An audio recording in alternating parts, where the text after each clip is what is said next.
Special guest. Great to have Mahershala Ali joining us right now. If you haven't seen Moonlight, go see it. The 89th Academy Awards and Cinephile will be there.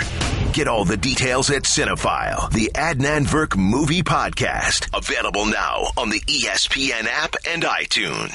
It was BYOG, bring your own guts. This is the best Do you hear me? of the Paul Finebaum Show podcast. Michigan football always seems to come up in the Harbaugh era, and I will say that I was about as intrigued as anyone when Jim got the job up there. We talked to John Bacon right off the shoot. I think I said this on ESPN. I thought it was the most significant hire of any school since Urban Meyer at Ohio State, and he has certainly lived up to the billing in terms of oxygen and hype. But lately, he has come under some criticism. I was on Outside the Lines yesterday with my good friend John Bacon, the New York Times best-selling author. We didn't get a chance to really complete much of the conversation because of time limitations, so we are delighted that John, probably against the better wishes of the Michigan fan base, has decided to join us. John, thank you, as always, for being here. You're more than gracious in spite of, I'm sure, mean tweets to your account today. Paul, it's a big boy business, man. Put on a big boy underpants and keep moving. So it's all good. Looking forward to it. Help us understand, because this is you're an educator as well, and I want to go on an educational mission today to try to better understand the Michigan fan base, particularly in the age of Jim Harbaugh. Can you enlighten us? Sure. One of my lines, of course, about the Michigan fan base is some of them are not happy unless they're not happy. In other words, when you go 10-3 2 years in a row, all of a sudden they're complaining about the bowl game. It's like, look, man, 2 years ago they were 5-7. I was at the Maryland game, 60,000 fans, maybe, and it looked like the apocalypse basically had hit Michigan Stadium. So that one you got to watch out for. Certainly, it's part of the fight song. Of course, it's the only fight song I know, Paul. That the victors, most of the fight songs, the men of the Scarlet and Gray, you have to win this game today, on Wisconsin, you have to win this game, fight on for her fame, etc. The Michigan fight song says, hail to the victors valiant, hail to the conquering heroes, the leaders in the best, the champions of the West. It's the only fight song I know, Paul, that takes place after the game, the league, and the world have already been conquered. So if you want to call it arrogance, that's fair game perhaps. Michigan fans call it confidence, but it's part of the DNA, I believe, of the Michigan fan base. So whenever they're slighted or perceived as slighted, you're probably going to hear about it. Also, I think they're very protective of Jim Harbaugh, undeniably. And I do think in this case, you and I disagree on this one, I believe.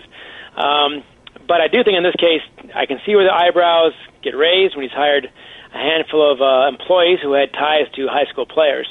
But I've checked out all the situations, Paul, and I do think it checks out. So we can talk about that if you like. But I think in this case, he's clear. I can understand your feelings on it. But when you hire a guy from the NFL who's put 10 years in, I think that that's a pretty good hire, no matter who his son is. It does check out, John, but would it be better off if Jim Harbaugh just said, listen, we like this guy a lot, we also like his son?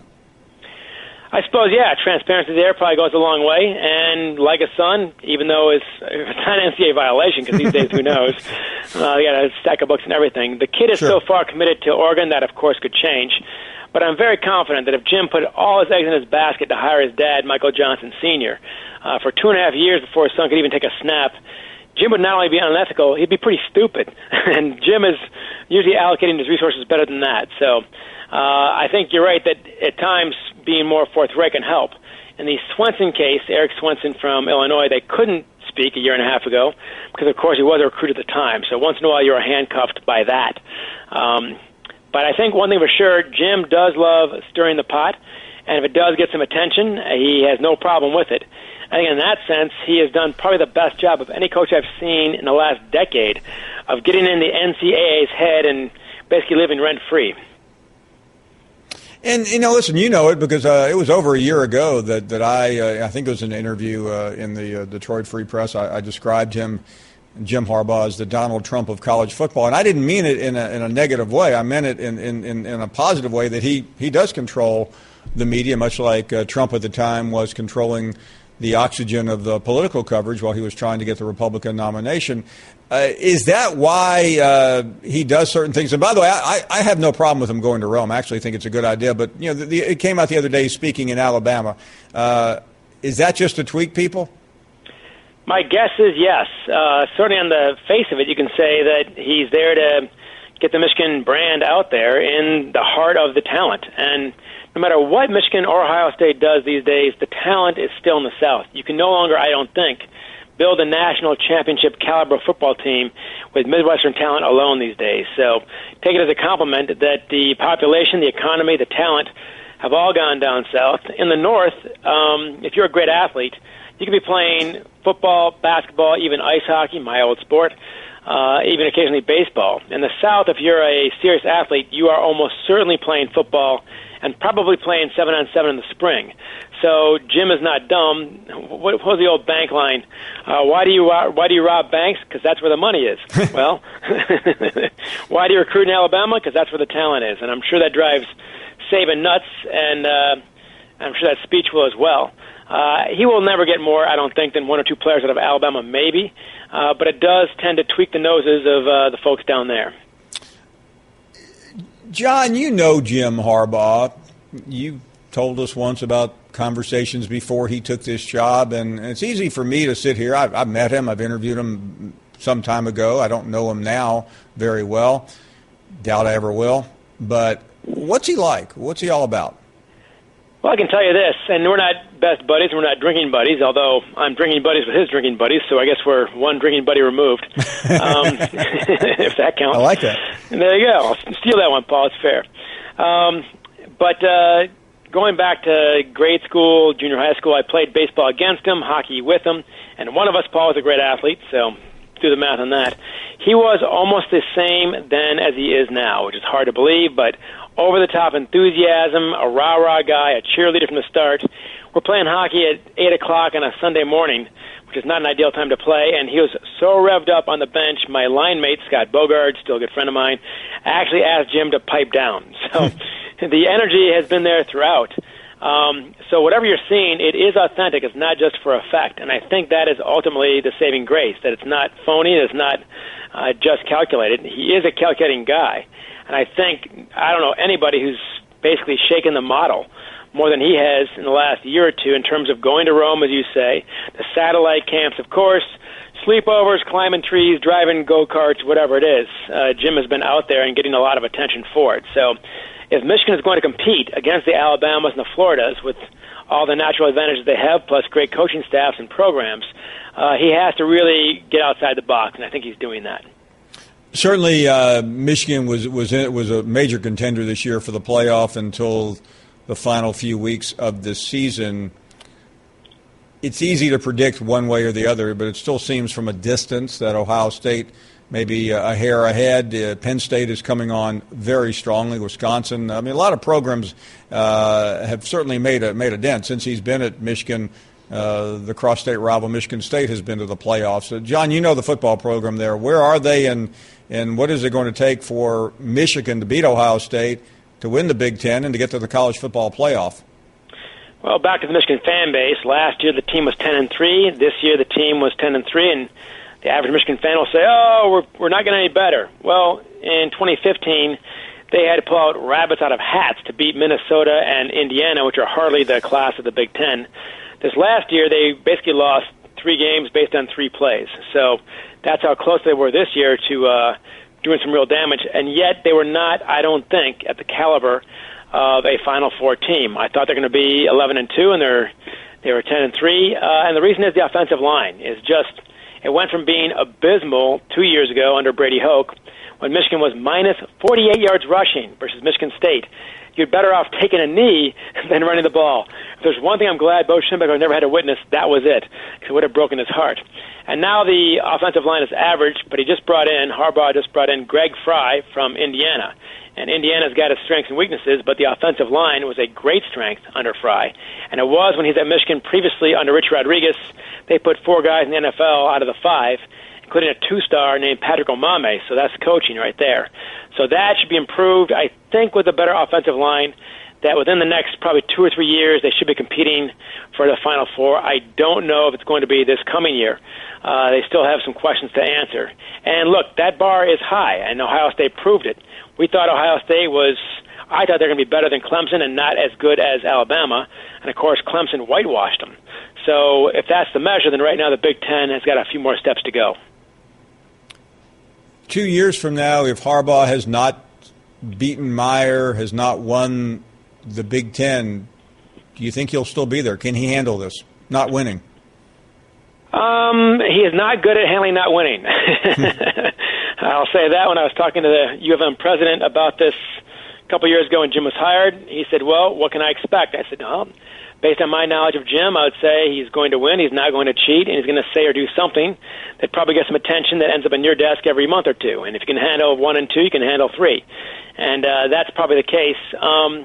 He is pretty resilient, though, and my sense is we're just guessing about Jim's future. Never say never. Who knows about the NFL? But again, with his parents moving in next door and his kids going to Jim's old school, living on Bo's old street, it does seem like he's hunkered down for the long haul. I cannot imagine him leaving without beating Ohio State, at least once and probably more than that. So I would say if he's 0-4 against Ohio State after year 4, he's probably more likely to stay than go, is my guess, just based on his competitive nature. So that would not, I don't think, scare him off. It will tick him off, and I would avoid Schembechler Hall that Monday. Yeah, no, I tried to at all. But by the way, we were joking today. You think you hear about us all the time from Michigan fans. You think we could maybe put a show together up in Ann Arbor and have you as our host? You think we would be safe, welcome? I like that, Paul. The question is not would we be popular, would we draw a crowd, would we be safe? I'm very confident we'd be safe. I'm more confident we could fill Rackham Hall in 1,000 seats. No problem. So just say when, and I'd be happy to arrange that. And by the way, we're doing it we're not doing it for any other reason. This is not a money making venture. It's an adventure. Period. Not Lewis and Clark, not Columbus, but I think it would be one of the more interesting moments of our existence here. So we'll go to work on that. We'll see if anybody in Ann Arbor wants to step up and help facilitate. I'd be happy to come down south anytime. Chick-fil-A will always bring me down. Love that place. There's one around the corner. John, thank you as always. Paul, always a pleasure. Thank you. Great friend. John Bacon, best-selling author, Michigan man, close to that program, connected, was consulted before Harbaugh was hired. Harbaugh spoke to him, and we always enjoy visiting. How about this show? Live in Ann Arbor. Call security. You're listening to the Paul Finebaum Show podcast. Hey, baseball fans, this is Buster Olney. Mark your calendars because the daily edition of the Baseball Tonight podcast returns on Tuesday, February 21st. Make sure you subscribe to the show now in the Listen tab of the ESPN app. You're listening to the Paul Finebaum Show podcast. You're not worth a flip. Andy Katz. So what's going on with Mark Godfrey? Well, he's out at NC State. This was just announced by the school within the last hour. Mm-hmm. He went to Athletic Director Debbie Yao and asked to finish the rest of the regular season. He had a brutal defeat last night to North Carolina. Both games against North Carolina got pummeled. What's interesting is since they won at Duke this year, they're 0-6. And point differential of minus 19. They've given up 91.5 points a game in those 6 losses since they knocked off Duke. Wow. That's quite a feat, being fired at both Alabama and NC State. Yes. And by the way, this was once a very hot coach. Yes. He was at Murray. He was an assistant under Herrick at UCLA. Won national championship in 95. This is somebody that at one time looked like he got to the Elite 8 at Alabama. Yes, got them to be number 1 in the country. Do you remember that? In the country. Immediately lost the next game to Utah, but they were number 1 for a week. So, look, at NC State, he was able to recruit at a high level. Has Dennis Smith right now, who will likely be a top 5 NBA draft pick, sensational talent. But for whatever reason, the pieces didn't always fit. They had some good runs in the NCAA tournament, but it was always sort of this late surge. Like they had to get hot late. Never consistent throughout the course of the season. I think that's what dogged him. But I will say this. I mean, you live now in the state of North Carolina. What NC State craved and needed is they needed a coach in the triangle that had a little bit of bravado, a little brashness. And he brought that. He wasn't afraid of Coach K or Roy Williams. Herb Sendek, Sidney Lowe, much more reserved, a little bit more introverts. So in that sense, Godfrey delivered because he was outspoken. He was challenging. But the consistency and just getting pummeled by North Carolina just doesn't help. Is there any place else for him? Besides here next to you? I mean, obviously he worked at ESPNU before. Yeah. This predated the SEC network. And he was good on television. Yeah. I wouldn't be shocked. I'm not hiring him, but I'm just saying. You think television? Yeah, I could definitely see it. And especially here because obviously he used to coach in the SEC. So I'm just throwing out that lifeline. I will make a prediction. A year from today, he'll be co-hosting Katz's Corner with you. You think so? Yeah. Okay, let me get to the really big news. How many consecutive years have you been at the White House with President Obama doing the bracket? 8, because he was president for 8 years. Was he the first? Was that the first time you had done it with President Obama, or had you done it previously? With another president? Yeah. No. Okay. Remember, I've told you this story before. Okay. I came up with the idea in October of 2008. Okay. 10 days before the election when I interviewed him in Dunn, North Carolina at a Hampton Inn while he was on his way to Fort Bragg. Right. Okay. Sorry, I forgot. All right. So 8 straight years, and the question I ask of you is this. We're, 3-4 weeks away from Selection Sunday. Will you or will you not be sitting down with President Trump at the White House doing the bracket? Did you not see the news yesterday? I don't get any. I don't believe anything I read in the paper, particularly the Washington Post. I saw something. Yes, it was in the Washington Post. It might be fake news. It was not fake news. So I didn't read it. I was in communication with Hope Hicks, who is the communications director for President Trump, worked for the Trump Organization prior to that, obviously worked with him on the election campaign. I reached out on behalf of ESPN to see if there was interest in doing a bracket and continuing the tradition. I was not optimistic based on the facts that I've said before on this show and others, which is that he's not really into basketball, not into college basketball. Not that you can't be. This is a rather long answer. Yes or no? Are you going to? No, I'm not going. Okay. And he took a pass on it, which I'm not surprised. So he basically told you to blow off. No, not interested in that, but might be interested in other opportunities was the way it was phrased. Like to do what? Talk about Russia or something? Well, no, I mean, look, you could do a golf thing. You could certainly do something with the NFL. We'll see. So he may do something else. Yeah, I mean, he plays golf all the time. He's got golf courses all over the world. He may sit around the He actually said earlier today that when he was playing golf in Mar-a-Lago this past weekend, I guess it was this past weekend with the Japanese Prime Minister, Abe, that Ernie Els was in his foursome. He was. So he may do the interview at at the Jones cabin, the Butler cabin, for maybe it may interview. Yeah, with the Masters. Yeah. I mean, what I've said before, and I'll say this consistently again. Okay. Even if Hillary had won, I didn't think it would work. Okay. Because for television purposes, you want to have a good conversation about it. Yeah. And if you're not into it, you're not interested, then it might not work. And that's why. Do you take this personally? No, not at all. That Donald Trump, not at all, the leader of the free world, no, the president of the United States, it was a good run, has told you, Andy Katz, it was a good run. No, it was. I'm not sitting down with you. No, it was not. No, he didn't yell at me. I did not speak with him. So it was conveyed to me he just wasn't interested in this particular project. I would not be surprised if he would come on your show. I think that could happen. Why not? I have some relationships.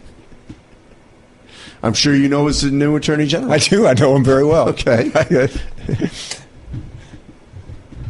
Okay. Meanwhile, the North Carolina governor, who is new, Roy Cooper. Yes. Told you in an interview yesterday on Capital Games, our podcast that I do with Rick Klein of ABC. You are a friend of the show. You've been on it many times. I love the show. So what did this is a big deal because this very weekend, the NBA All-Star Game was supposed to be in Charlotte, North Carolina. Mm-hmm. A lot of NCAA games have moved. The ACC Championship game moved. What did the governor tell you? Well, he said that he wants to repeal it, HB2, excuse me. better known as sort of the bathroom bill. Right. Very controversial, very polarizing, Texas obviously, in the is talking state. about it right now.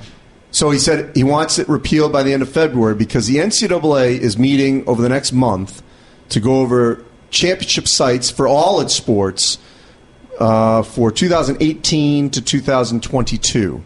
And they're going to divvy them up. And he said that there were 133 championship potential site bids over that period, and North Carolina had a number of potential opportunities for that in various sports.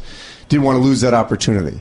The problem is he's not, this is his words here, he said he's not getting the kind of reception he would like from the legislature, from the General Assembly. He said he has offered a compromise to actually strengthen any kind of crimes that would be committed in bathrooms. At the same time, he did say that there was no data that said that someone who was transgender had committed any kind of crimes in the state.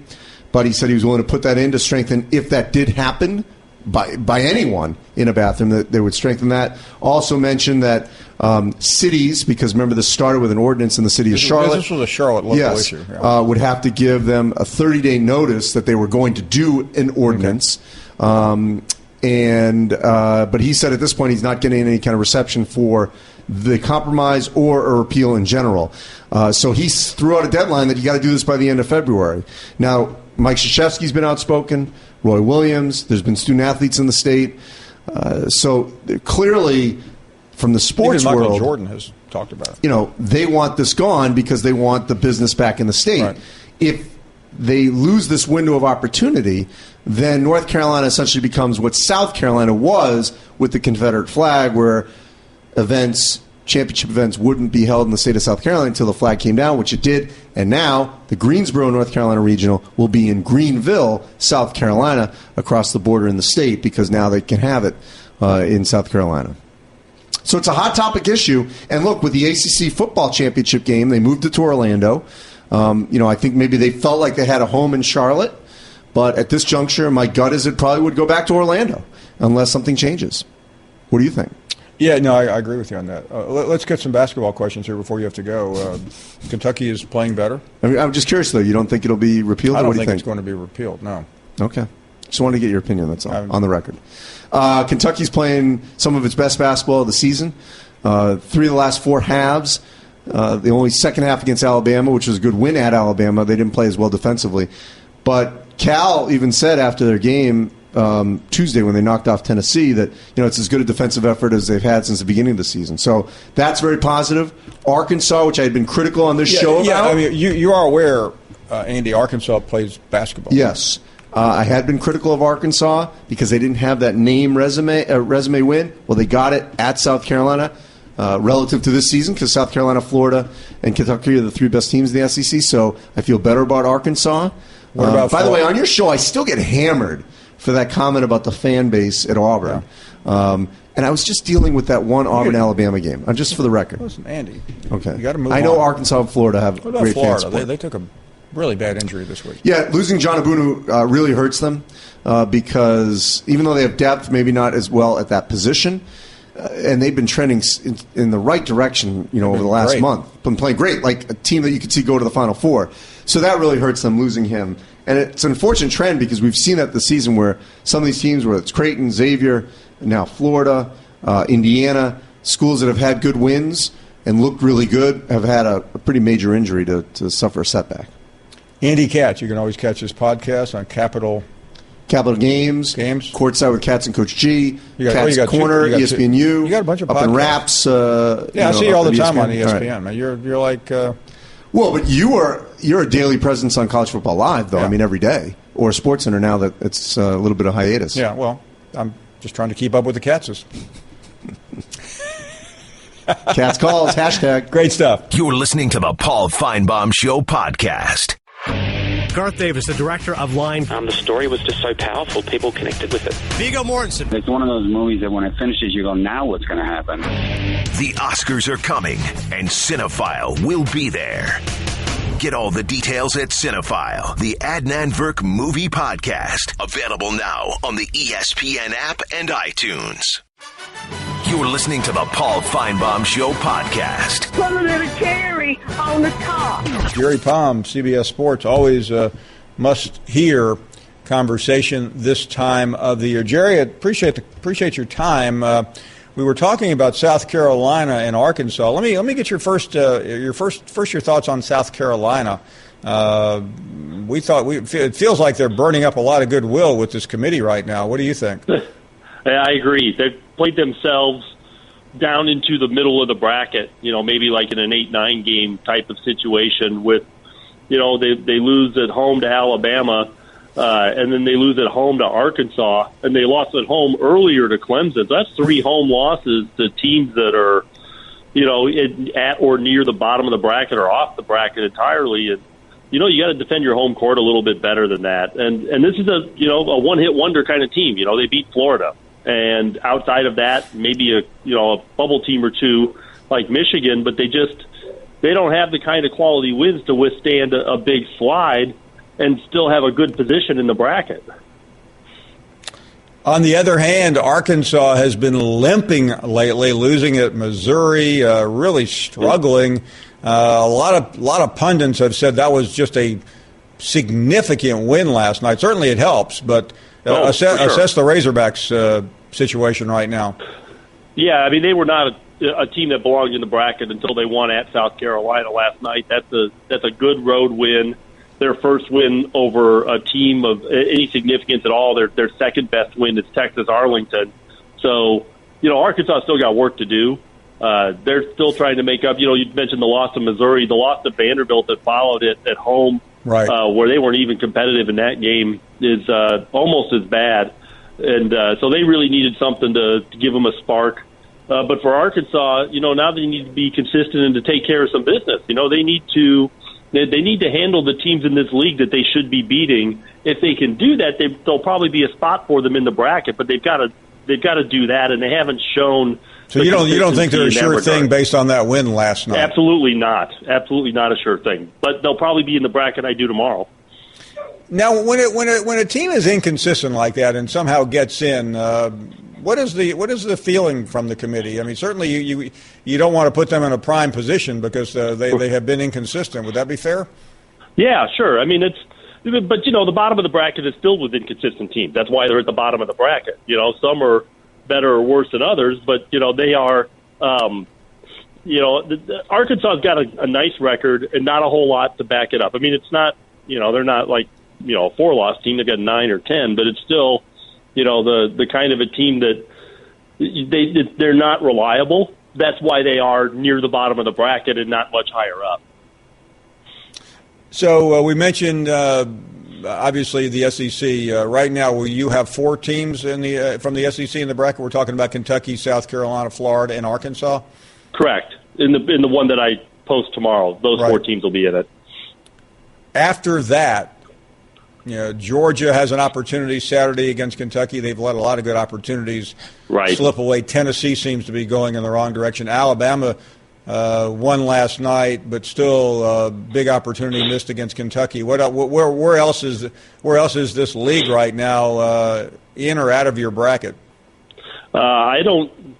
Probably the next closest team for me is Mississippi, but I don't really consider any of these other teams to be, anything to get all excited about. Mississippi needs, a big win of some sort. The problem is it's hard to resume build in the SEC when all you can really do is beat Kentucky, Florida, or South Carolina to get the kind of win that's even going to get the committee's attention. And if South Carolina keeps trying to play the rest of the league into the tournament, that might not even be a great win anymore. So it's just really hard.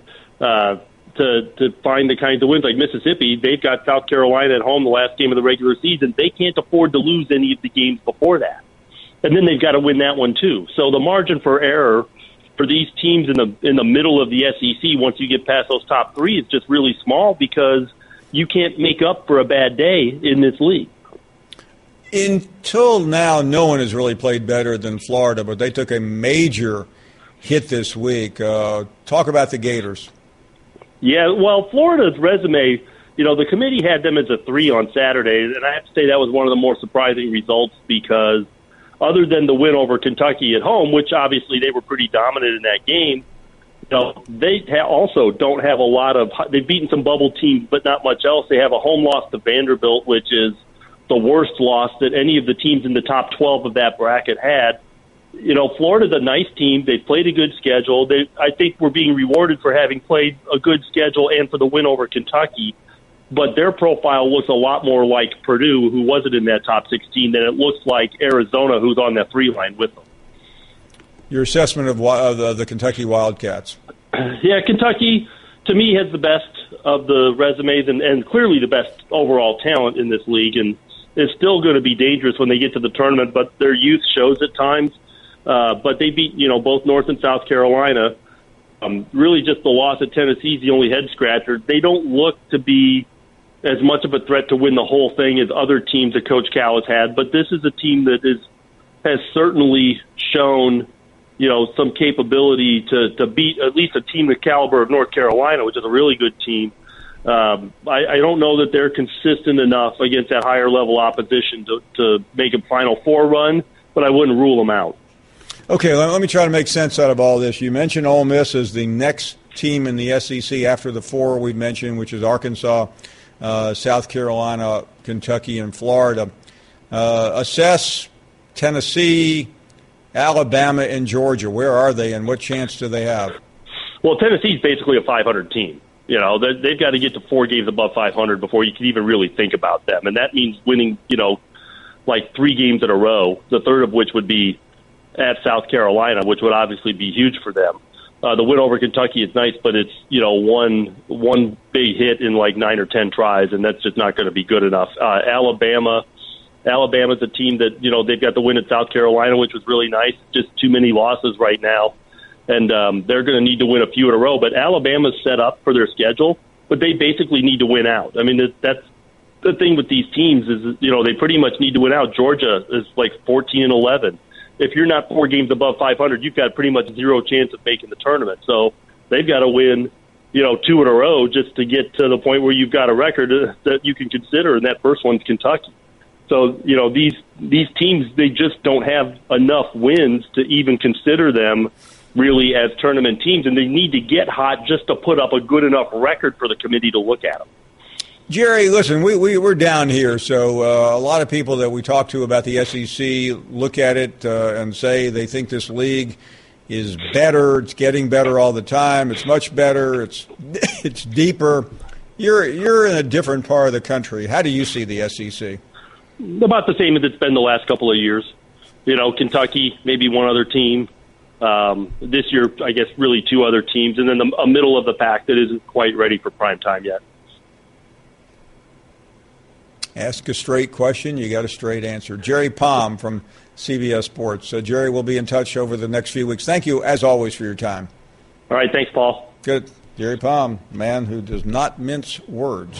Thank you for listening to the Paul Finebaum Show podcast. The Paul Finebaum Show airs weekdays on the SEC Network, beginning at 3 Eastern.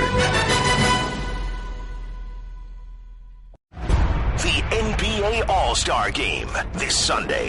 Here's Curry behind the back, half-court heave on its way, and he hits it! Coverage begins Sunday at 7:30 Eastern on ESPN Radio and the ESPN app.